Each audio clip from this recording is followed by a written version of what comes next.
কোটি কোটি জন্মের পুঞ্জীবিত সঞ্চিত পাপ থেকে সে মুক্ত হয়ে যায়। কেউ যদি একবার, আর কেউ যদি দুইবার, দ্বিতীয়বার কৃষ্ণ নাম উচ্চারণ করে, সবাই বলুন হরে কৃষ্ণ।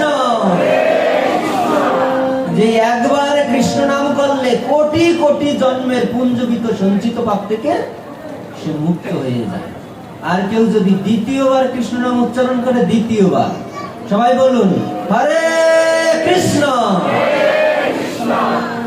যে দ্বিতীয়বার কৃষ্ণ নাম উচ্চারণ করা মাত্র তাকে নেওয়ার জন্য বৈকুণ্ঠ থেকে পুষ্পরথ নেমে আসে।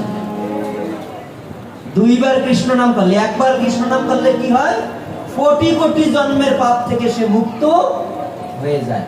আর দ্বিতীয়বার কৃষ্ণ নাম উচ্চারণ করলে তাকে ভগবান নেওয়ার জন্য বৈকুণ্ঠ থেকে বিমান পাঠিয়ে দেয়, পুষ্পরাজ পাঠিয়ে দেয়। এখন এখানে প্রশ্ন হতে পারে যে প্রভু, আমরা তো দিনে দুইবার না, দৈনিক হাজার হাজার বারো নেই, আমাদের জন্য তো বৈকুণ্ঠ থেকে পুষ্পরাজ আসে না, আমাদের জন্য কেন আসে না?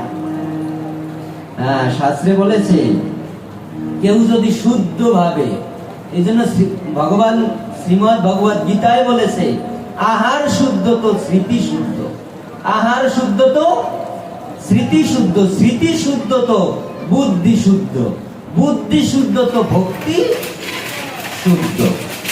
আহারটাকে যদি শুদ্ধ হয় তাহলে আমাদের স্মৃতিটাও শুদ্ধ হবে, স্মৃতিটা শুদ্ধ হইলে বুদ্ধি শুদ্ধ হইবে, বুদ্ধি শুদ্ধ হলে কি হবে? ভক্তিটাও শুদ্ধি হবে।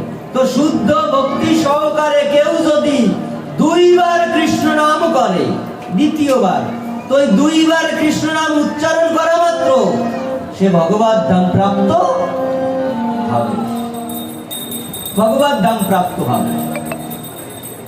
তো এই জন্য দেখেন, তো আমাদেরকে কি করতে হবে? আহারটাকে আগে শুদ্ধ করতে হবে। আহার শুদ্ধ করে যদি, ওই যে বলছে এক শাস্ত্রে বলেছে যে কোটি জন্ম করে যদি নাম সংকীর্তন, তবুও না পায় কৃষ্ণ পদে প্রেম।